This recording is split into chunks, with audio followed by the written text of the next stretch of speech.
got the Civil War to talk about, the 129th version. I will tell you, in my lifetime, quite boring. I'm not certain if I've ever seen, this is a 1-of-1, a score that was 41-7, like 150 yards to 600 yards, and yet somehow a segment of each fan base is trying to make it out like the team that had 600 yards and 41 points somehow wasn't very good, and the team that had 150 yards and 7 points, somehow you can build upon that, and that there's like positives. That is you want to talk about sprinkling bark dust. I look, you're like, hey, that's 150 yards. Well, they had one nice drive.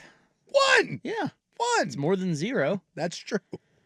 And it was against a very good football team. It was. So narratives to me are, I love when you can hijack a narrative and just make it your own. And both sides have kind of hijacked it, where it's like, oh, I don't really like the way the Ducks looked. And hey, Trent Bray came out and was like, we showed you what we can be. What? You showed well, in us the first 7 minutes, 8, 9 minutes? It is odd. They kind of did. I came away with more respect for Oregon State did after the too. loss, despite losing by 34. I did I too. thought it was going to be 68. Yeah. The bar was set so low. It was so Seriously. low. I The was bar impressed was- by them. Seriously. This is one of those I told you. The bar was set so low that Oregon State tripped and fell, and they were like, I they think cleared the bar. I feel like a lot of Oregon State fans are thinking that today. Yeah. They're looking at that going, Good fight. I mean, schedule gets easier. Played two really good teams, Texas Tech and Oregon, and, kind of encouraged. Oh, boy. Well, I mean, what else do you want them to hang their hat on? Not their kicking game. well, hey, it was better. It's better. Well, look, I want you to power rank Oregon's 4 games in order of Borefest. Oh, Because they've all been bores. yes. There has not been one that has any sort of I mean, what drama. has been their most interesting game so far? The least boring. How about that? Probably Oklahoma State, simply because it was just like, Just an back alley like whip. like every time you looked up, someone was running for another like 40-yard touchdown, and then like 2 pick sixes, and it would have been that just from the raw, like, what the hell is this? By the way, who had Oklahoma State arguably in the worst team in the Power 4? Like, I know that they weren't expected to be good, but my God, they stink.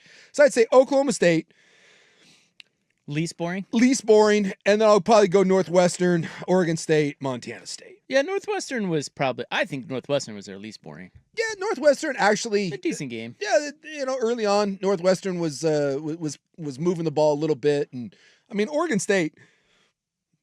Yeah, the one drive, which was nice. I mean, first quarter, The first quarter, yeah, the didn't one. we all have kind of that thought of like, I what even if? tweeted. Yeah. I even tweeted. I said, "Hey," Whoa. I said, for all the S that Oregon State has taken, and a lot of it from me, and by the way, all rightfully deserved, they showed up, and they didn't have to. I mean, I do think that there says something that you don't walk out. You knew.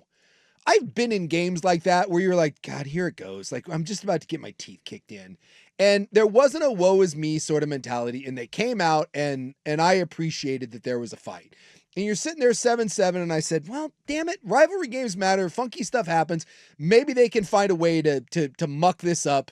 And Dante Moore had some overthrows. By the way, I think that was the reason why Oregon wasn't converting. He was a little jazzed up, and was just not very accurate with the ball early on.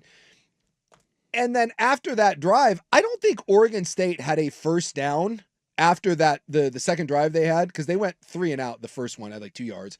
Went on that nice 10, 11 play drive, scored the touchdown. I don't think they had another first down until like midway through the fourth quarter. So to say that you played a good half, no, you played a good series. It's a good opponent they're playing out there. It was a good opponent.